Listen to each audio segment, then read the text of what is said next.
metropolis, which basically is a city of sleep. Yeah, well, that's why they're called the masses. The word mass means death. So the majority of people are dead. That's why Yahweh Shai made that statement. He said, let the dead bury their dead. Because you people out there, you're known as the masses because you're dead. The word mass means dead. Then words, we always say words mean something. We always stress about learning the meaning of words. You people out there, you call yourself Moors. The word Moor means death. As a matter of fact, the way you say kill in French is mort. So you calling yourself Moors, you're dead, man. You're dead from the neck up, man. Yeah, and it also means black. And it means black, which black symbolizes death. Yep, that's right. Black symbolizes death, the color of death. When people die, what do they wear? They wear black, So you go ahead and call yourself a Moor, which means you're dead. Yeah, well, they are dead. They are dead because they don't. Because if they were awoke, yeah, they wouldn't be spewing out them treaties and all that, the Constitution, and that we have to have our land. You would know that this society is going down, right? So let me read this here. This is Ezekiel, the 3rd chapter. We start from the 1st verse. It says, "Moreover, he said unto me, Son of man, eat that thou findest, eat this roll, and go speak unto the house of Israel." It didn't say go speak unto the house of the Moors. It says the roll represent this book. Okay? So I opened my mouth, and he caused me to eat that roll. And he said unto me, Son of man, cause thy belly to eat, and fill thy bowels with this roll that I give thee. Then did I eat it, and it was in my mouth as sweet as honey for sweetness. For he said unto me, Son of man, go get thee unto the house of Israel, and speak with thy words, and speak with my words unto them. For thou art not sent to a people of a strange speech, because we're speaking to you in English. So you can't say you don't understand it, because we're breaking it down to you in your language, man. It says, for thou art not sent to a people of a strange speech and of an hard language, but to the house of Israel. Not to many people of a strange speech and of an hard language, whose words thou canst not understand. Surely had I sent thee to them, they would have hearkened unto thee. But the house of Israel will not hearken unto thee, for they will not hearken unto me. That's why you're stuck in that Islamic nonsense and that Moorish. You're not Moors. You're not Ishmaelites. You're not the nation of Islam.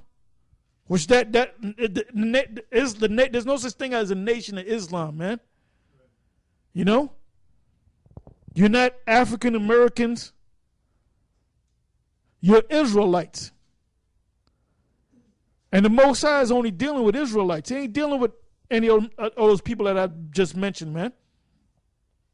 But our people is a stiff-necked people. As you read on in Ezekiel, it says that you going before a stiff-necked people. You hard-headed. And you figure if you spend 25 years being a Moor or Islam, you're going to feel like a fool. You said, damn, I dedicated my 25 years to this thing. I'm not just going to turn it around like that. Well, guess what? That means you're not of the elect, man.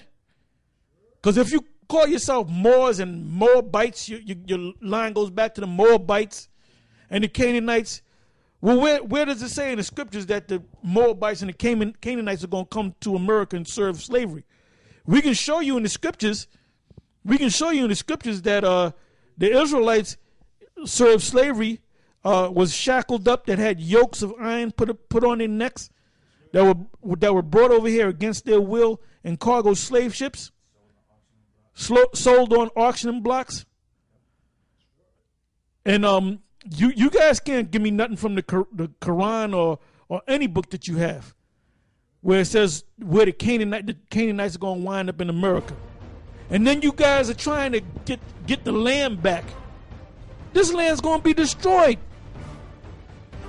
You don't realize that the way we're going to get out of this thing is not by bringing up documents. We got the Treaty of Verona, so we found you out. You ain't going to take the Black's Law 4th edition and okay, Esau, give us our land back. I don't give a damn how many treaties and constitutions you read, man. Esau, the Magna Carta, all that crap, man. The Articles of Confederations, all that. No matter how far, I'm not even all into that bullshit, man. That ain't how you going to, like, one day the white, yeah, you got me. I'm going to here's the land back. Esau don't give a shit, man, about what truth you have. They'll take your ass out, man. They'll disappear you. Hold up, brother. Let me finish, Doc. Because I'm getting warmed up, brother. Look, the only way you're going to get out of here, the reason why you were brought over here is because of prophecy, man. And it's all in the scriptures.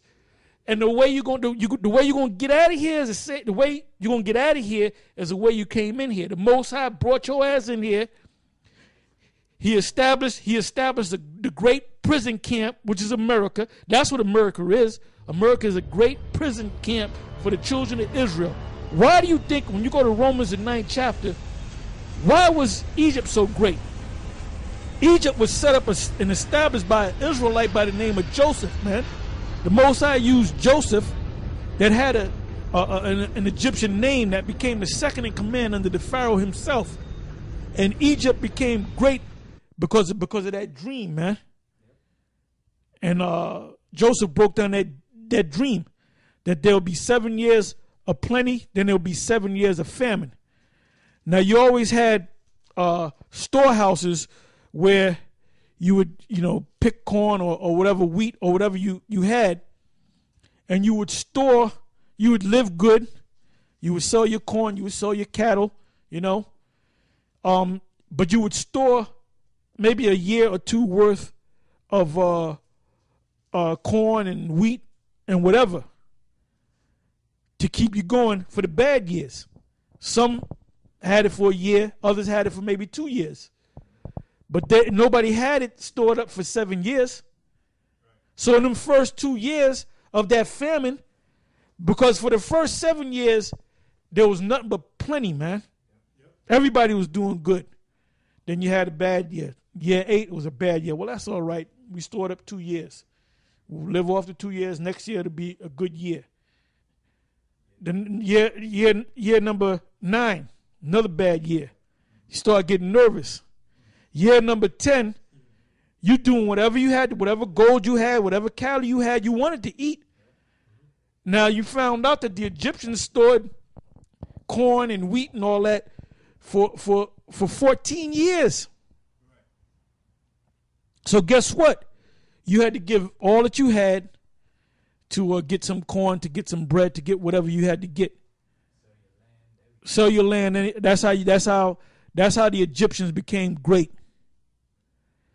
And who built up the so-called Egyptian empire? Because the ancient Egyptians, Egypt is a Greek word. All right? The real name of the so-called Egyptians, the black Egyptians, those are Mizraim, Martizayim. One of the 4 sons that came out of Ham. You had Canaan. And then Canaan, why would you call yourself, you must call yourself a Canaanite? The Most High cursed Canaan, man. No, Ham cursed Canaan. I'm sorry. Noah cursed Canaan, one of the sons of Ham. A servant of servants shall you be.